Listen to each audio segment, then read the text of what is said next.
Okay, so chapter 23 is called Say What? Effective Communication.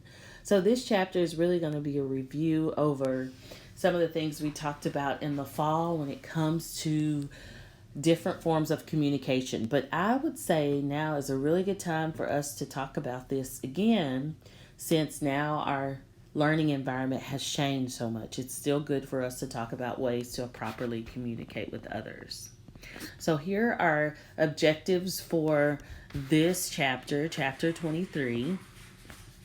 So, first off, you need to know the difference between oral and written communication. Oral communication is obviously something you say, and written communication is something you say that's written down.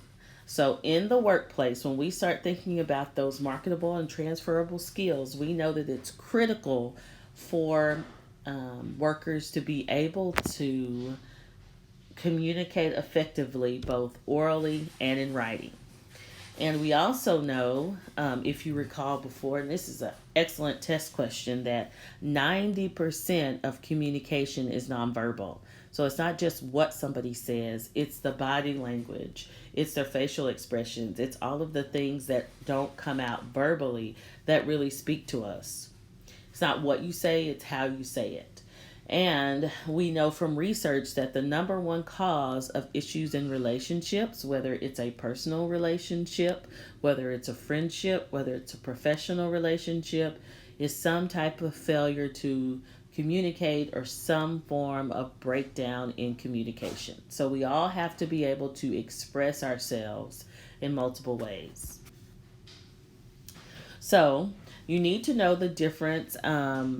You need to know what a few terms are that help us communicate. One of them is encoding. So when your brain first takes in or encounters new information, your brain is encoding it. It's taking it in.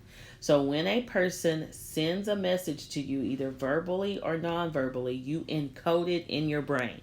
You take it in. Encoding is taking in the information that you've encountered. Decoding is when you interpret and you make sense of the message that's being sent to you.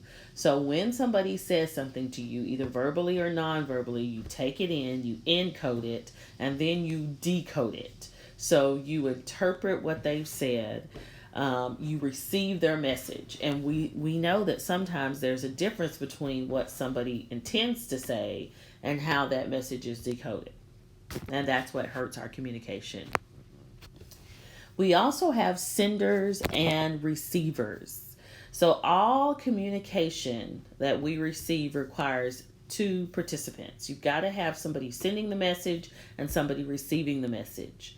So sometimes, like I said before, there's a gap between what the sender says and how the receiver interprets the message. And that is our problem with communication.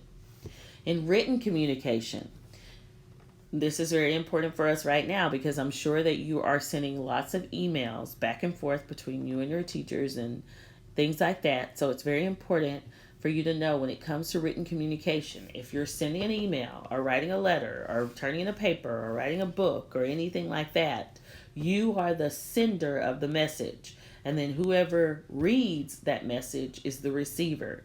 So if you're an author and you're writing a book, you are the sender, and then all of the classes or the students or the people who read your novel, those are the receivers. And we know that in an English class, your teacher often tries to make you interpret what the author meant by something. And we know that there could be many different meanings that everybody finds from one piece of literature.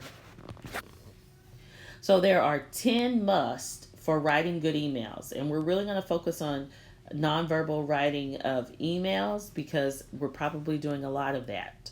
First off, and we talked about all of this in the fall, is to use an email name and address that is appropriate. So if you're setting up your own email, you don't want to call yourself hotmama at gmail.com because obviously you are non-verbally sending a message to the receiver when you have an email address like that.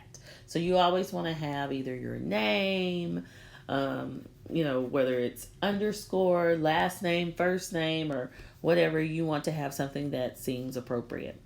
You also always want to fill in the subject line. So you want to identify whatever the essence is of your message.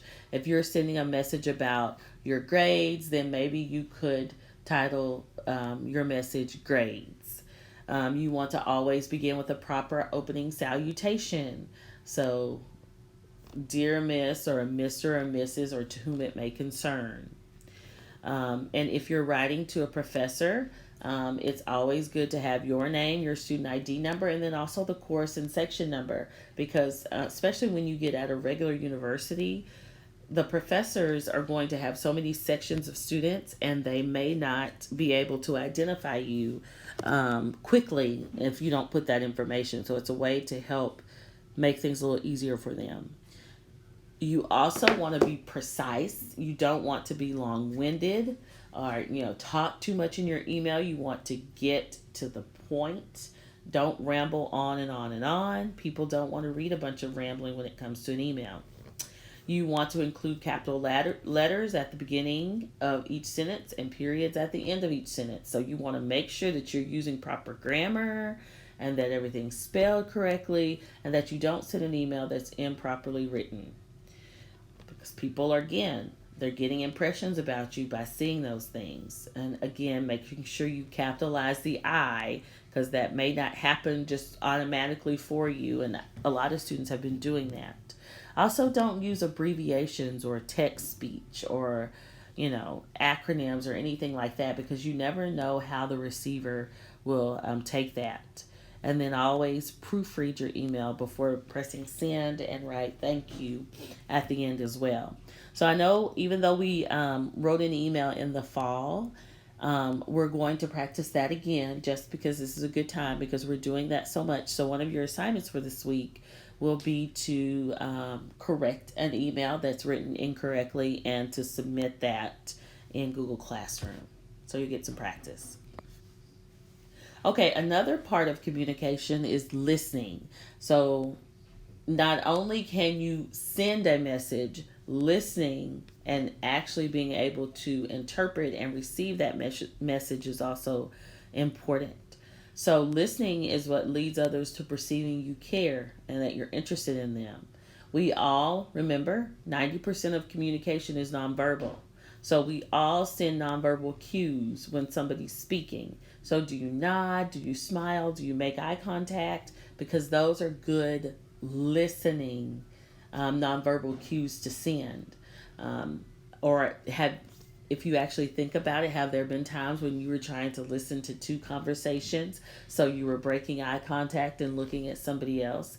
Trust me, the person sending the message to you, they recognize that you're not fully engaged and participating in their conversation because of your nonverbal cues, because of your eyes going away.